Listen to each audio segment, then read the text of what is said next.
Flash news: metal toxicity from Ayurvedic medications. FDA warns about heavy metal poisoning associated with certain unapproved Ayurvedic products. Let's investigate. Ayurveda is a holistic system of medicine that has been used since thousands of years. Ayurvedic products may contain ingredients such as spices, herbs, vitamins, proteins, and minerals, and some may even include heavy metals such as lead, mercury, or arsenic. Wait a minute, why are heavy metals found in Ayurvedic medications? Some Ayurvedic products may contain heavy metals because of their possible healing effects on the body. For example, small amounts of lead may calm the stomach. Arsenic can be used to treat some types of cancers, but we know that arsenic can also cause skin, bladder, and lung cancer. Because mercury is so toxic, it was originally used to kill bacteria. The other problem arises when some herbs are unintentionally grown in contaminated soil or processed with equipment that introduce metal into the products. But you should know that even tiny amounts of lead, mercury, or arsenic may harm the body if not required. Claims that they can be toxified is still questionable. As part of my integrative and holistic practice, I get a lot of patients who are either self-medicating with some form of Ayurvedic herb or wish to take natural herbs as part of their treatment plan. This is perfect and something that I truly believe in. But the problem is when you end up self-medicating, especially when you don't have complete knowledge about the particular ingredient or herb, or when the product you're taking isn't sourced well. Hi, I'm Dr. Sanoba Feza Doctor, and in today's video, I will share some examples of Ayurvedic medicines which can do more harm than good if not taken in the correct manner or if not sourced correctly. Let's start with Triphala. I'm sorry, can you please repeat?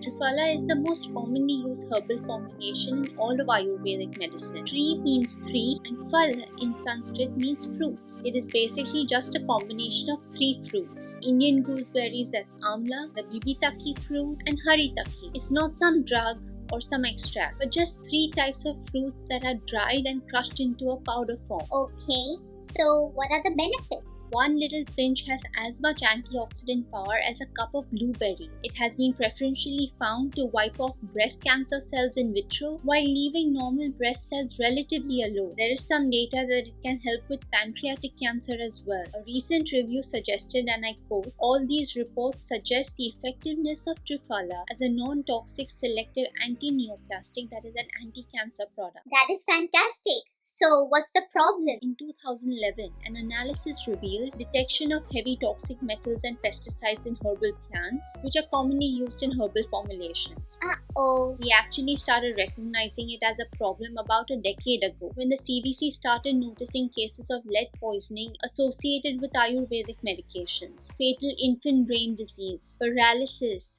deafness. So researchers in Boston went to every Indian market within 20 miles and picked up every Ayurvedic herbal product that they could find. What did they find? 1 in 5 Ayurvedic medicines contain lead, mercury, or arsenic, and they were found in really tiny amounts. But they found that those suffering from Ayurvedic lead poisoning had much higher blood lead levels than those suffering from lead paint removal poisoning. And it's not just Boston. A national survey conducted a few years ago found that women using Ayurvedic products had lead levels that were 24% higher than non-users. This has also been recognized in an editorial in the Indian Journal of Medical Sciences, and I quote, "Ayurvedic lead poisoning is an under-recognized international problem. The main issue is that FDA does not regulate the practice of Ayurvedic medicine, and hence no Ayurvedic product is technically FDA approved to prevent, treat, diagnose, or cure any disease. This also means that there are no regulations in place to check for its safety. Triphala has been found as one of the most contaminated Ayurvedic products, along with a few others, and hence I prefer if you do not take it by yourself and get one recommended by your health practitioner. Which are the other Ayurvedic herbs that we should be careful about? Here are a few more Ayurvedic ingredients or herbs or products that you should be careful about. Shilajit. Shilajit is one of the most amazing Ayurvedic medicines. The abundance of anti-inflammatory and anti-arthritic properties found in the bioactive components of Shilajit makes it the ultimate choice for providing relief from pain and inflammation due to arthritis. It is also extremely effective against rheumatoid arthritis. It is known to enhance fertility fertility and sex drive, promotes cardiovascular health, prevents anemia, helps slow down the aging process, helps with weight loss, and there are numerous health benefits. I particularly love this compound. However, these days the Shilajit that you get is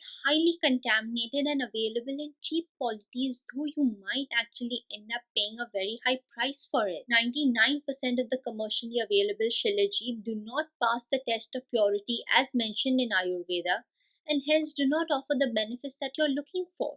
Oh. Next, I want to bring your attention to any medicine that has ashwagandha as an ingredient in it. Ashwagandha has gained popularity as a fantastic adaptogen. That means it helps to reduce and take care of cortisol, the stress hormone of the body. It is also well known for its memory boosting properties. However, due to the risk of contamination, make sure you source ashwagandha only from reputable sources. Also, if not prescribed specifically by your doctor and if not taken by the right person, it could do more harm than good. It is not meant for all body types, and many don't take it in the right way as it should be. Next is any medicine with shatavari as an ingredient. Shatavari is a celebrated ingredient in Ayurveda. It is considered as the miracle herb with 100 roots and has been traditionally associated with boosting female health and helping balance all stages of a woman's life. However, if not sourced correctly and if not used for the right indication, it can cause hormonal imbalances and menstrual abnormalities. Hence, be careful before you decide to self-medicate with shatavari. The last one I wish to discuss is the Sitopaladi Churna. This is a great remedy to combat the cold and flu. My husband fondly remembers getting it as a kid every time they had a cold. However, most of the commercially manufactured Sitopaladi Churnas have an ingredient called Vam Shilochana that is chemically produced and added to it. This substance is harmful and can have a negative impact to your gut. Hence, make sure you source it based on your doctor's recommendation only. Remember, Ayurvedic medicines are available throughout the world today. Many resort to it thinking it is better than conventional drugs, but you need to remember that just because a compound is labeled herbal or natural, it doesn't always mean it is safe for you. As I always say, one man's food is another man's poison. So is it true with any treatment modality that you choose. When I create a routine or regimen for my patients, it is always individualized for